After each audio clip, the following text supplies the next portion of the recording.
Pois é, cambada do céu, fomos agraciados com uma nova música do Tame Impala, do seu novo e vindouro trabalho The Slow Rush, quarto disco de inéditas da banda e sucessor do aclamadíssimo Currency, que demorou para poder ser anunciado, né? Lembrando que foi só agora em outubro, com uma faixa que eu já fiz uma track review, a It's My Time.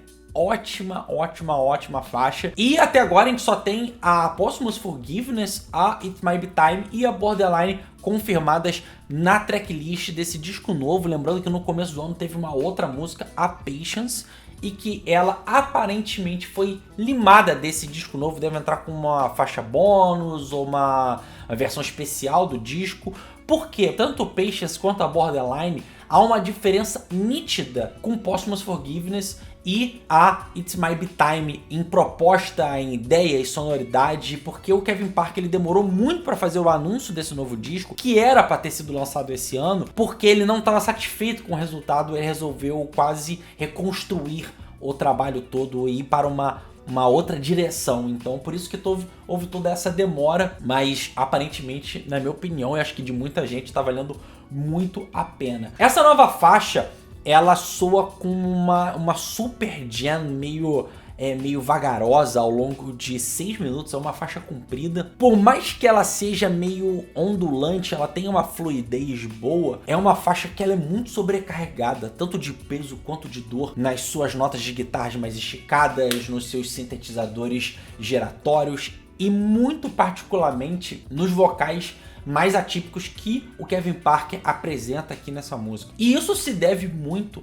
porque ela é uma música onde o Kevin ele trata de um assunto delicado, né, que é sobre o seu falecido pai, que ele veio a nos deixar, ele veio a deixar o Kevin na época do lançamento do In a Speaker, na verdade na época que eles estavam gravando o disco. E a Posthumous Forgiveness, ou seja, perdão póstumo, é uma faixa que ao mesmo tempo você vê o Kevin Parker prestando uma puta de uma homenagem ao pai dele. Ele canta em determinado momento: desde que eu era um garoto pequeno, ninguém mais se comparava a você, de jeito nenhum. Eu sempre pensei que você ficaria perto. Ou seja, tem realmente aquela coisa da falta, da saudade, ao mesmo tempo que vê ele como se fosse quase um herói, quase um símbolo, aquela coisa de inspiração que a figura materna, a figura paterna realmente tem para os seus filhos. Mas também em determinados pontos da música, principalmente nesse primeiro trecho, você sente que há um sentimento de amargor por parte do Kevin Parker em respeito ao seu pai.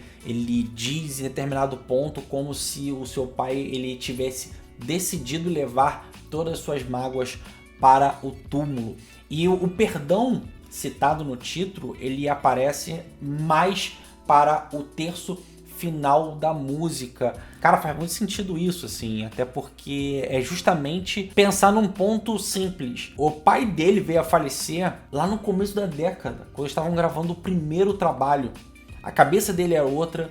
Provavelmente ele sempre amou o pai, mas coisas ficaram mal resolvidas. E essa música ensina muito essa lição, assim, que se você às vezes tem alguma coisa mal resolvida com alguém, quando você perde essa pessoa, você não tem mais como resolver isso. Foi todo, acho que, o período que o Kevin ele demorou para diluir o assunto, de repensar nas coisas, de conseguir absorver, de conseguir respeitar o seu tempo e conseguir entender tudo o que aconteceu e tipo, caralho, beleza, agora eu posso externalizar, agora eu posso conversar sobre isso aqui e fica muito claro. Inclusive é uma música que ela meio que tem duas tonalidades, é uma música que ela meio que soa quase uma sicko mode, parece duas músicas em uma. Nesse trecho final onde tá esse perdão, ele canta em determinado momento: quero te contar sobre a hora, quero te contar sobre a minha vida, quero tocar todas as minhas músicas, ouço sua voz, canto junto. Momento belíssimo, belíssimo. O Kevin Parker provavelmente se abrindo aqui e falando coisas íntimas aqui, como poucas vezes, ou talvez não se tenha visto até o momento. Todas essas últimas músicas do Kevin, ele soa muito enfraquecido, ele soa muito de coisas a serem reveladas nessas últimas músicas. Provavelmente esse vai ser o trabalho, eu acho que mais maduro ou mais profundo do Tame Impala até o momento. A sonoridade da música ela começa a ser construída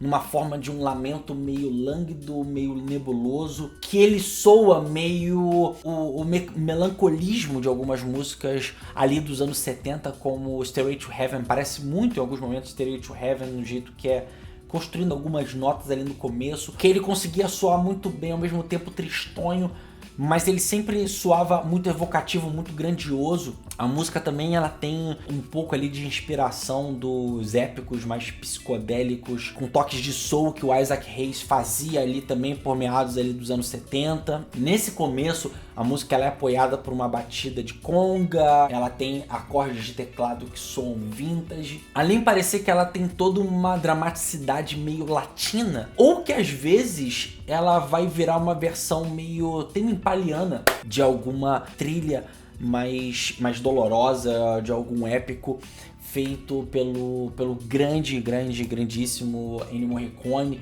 seja para algum filme europeu ali de época, ou seja para algum Bang Bang Spaghetti. E aí, entrando nessa faixa da mudança propriamente de sonoridade, essa outra música que ela vira ali por volta de 4 minutos, ela se transforma numa coisa mais flutuante, mais minimalista, mais retrô. A gente meio que adentrando nesse jardim viajadamente cheio de synth psicodélicos que é a mente do Kevin Parker. Esses dois momentos de tipo, primeiro todo o conflito e depois toda a resolução e o encaixe de uma coisa para outra faz muito sentido na ideia e como sonoridade, mais do que só psicodélico, mais do que só o eletrônico, mais só que o rock, mais do que só o pop. Eu acho que ele tá experimentando umas coisas muito interessantes para justamente fazer jus a cada uma das evoluções que os discos foram tendo e apresentar uma coisa não só nova, a sonoridade, essas coisas fossem mais rebuscadas, fossem mais trabalhadas, e porque as coisas parecem que estão